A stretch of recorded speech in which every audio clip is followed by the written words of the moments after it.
I know when there's a million things you're taking care of, the last thing you want to do is add something new to your plate like journaling. But if you can give it a 1 or 2 week trial, you'll begin to see the benefits. Hi, I'm Angela, and welcome to my channel, Befriend and Tend. So there are a lot of benefits to journaling, but I'm going to distill it down to 3 main points. First, you will feel happier because you'll experience less stress and cognitive overload if you're getting everything that's in your head out on paper. All of those ideas, thoughts, worries, to-do lists, questions, all of that can be written out, and then that frees up working memory in your brain so that you can tackle the ordinary things that you're dealing with during the day. The second benefit is that you get a sense of perspective and self-awareness when you enter into a sort of daily conversation with yourself. And this can lead to more personal growth and development. By regularly writing down your thoughts and your feelings and your ideas, you begin to see patterns and to connect dots and to combine thoughts in new and interesting ways. This can help you hash out your values and your goals and get your life moving in the right direction. And the third reason that journaling makes you feel happier is because you become a more effective problem solver. Having everything out where you can sort it and look at it and categorize it is extremely helpful for finding solutions. Think of it like organizing a hall closet. If you get everything out of the hall closet and then you can sort and organize it and discard what's not working for you and then put things back in a logical order, that's kind of what happens when you do this brain dump and you spill everything out. And then you can sort of see, well, that's not really that important, and this is really important, and it helps you prioritize and resolve things faster. So how do you get started?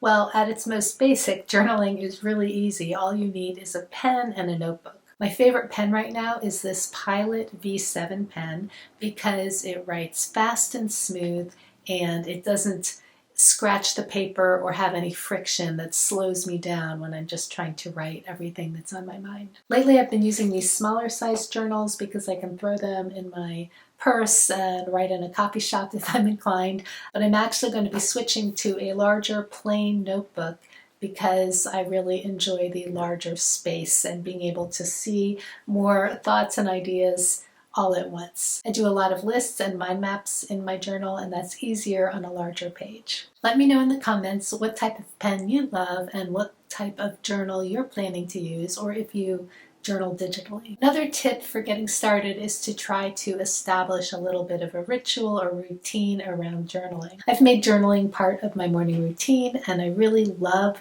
that feeling when I have my cup of coffee and I sit down in front of the window and just start writing. Now, I would really advise against being rigid about journaling, especially when you're just starting to try to develop the practice.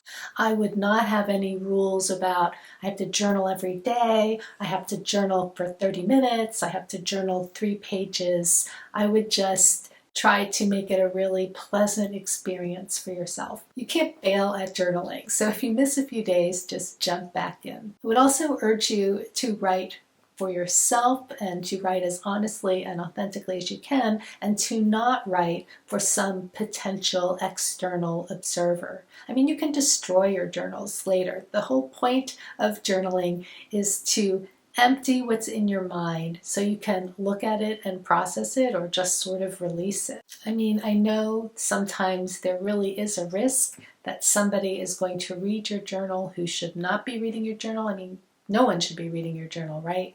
But try not to let that fear get in the way of writing honestly. I mean, I've had my journals read by other people over the years, and yeah, it sucked, especially when I was in high school, but you know, I lived through it and I did not stop journaling. Okay, so now that you know how to get started, what do you actually write in this journal once you have it? Well, the first thing I like to do is I like to record the day. My favorite way of doing that right now is to put the day of the week, the day, and the year, and then encircle that in a little square. And this makes it easier for me when I'm flipping back and forth through my journal to find where new days start. I might start adding location. Most of the time I'm right here by my window, but I do like the idea of recording when I'm somewhere else. I always like to begin journaling with a brain dump. Sometimes something is really heavy on my mind and I just need to get it out, and so that's where I start. Other times I need a little bit of a prompt, so I will begin with the prompt I am thinking of. That's sort of an open invitation for my thoughts to start tumbling out. The important thing here is not to censor, to just let your arm and the pen be a conduit between your brain and the paper. Then I like to go back through what I wrote and see if anything is actionable. And when I'm doing this mind dump, if there's anything that I know that I'm going to want to pay attention to when I go back and look it over, sometimes I'll draw a little box next to the thought so I can check it off, or a little asterisk or something so I know that that is important. After that, I'll just add whatever else is on my mind. I might write a list or two, I might do a mind map, I might try to work out a problem, listing out all the pros and cons and trying to look at it from different angles. Sometimes I'll add some decorations like a little sketch or two, or maybe some washi tape. And sometimes I'll look through some journal prompts to see if there's a question that I feel like answering. There are a lot of different kinds of questions you can respond to in your journal. For example, you might answer the same question every day, like, what is it I want to accomplish today? Or what are the 3 or 5 things that I really feel grateful for today? Or what are 3 good things that happened today? Anne Lore from Nest Labs has a really interesting journaling technique, which is the plus, minus, and next method.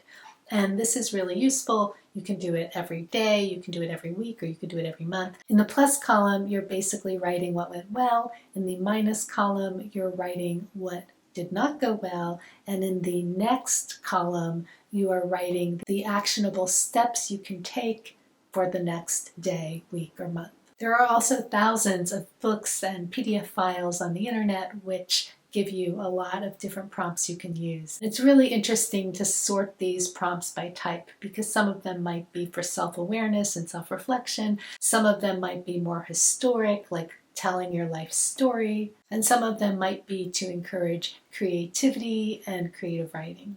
Hopefully you're feeling excited and encouraged to try journaling. If you got some useful tips and ideas from this video, please let me know by hitting the like button. See you next week.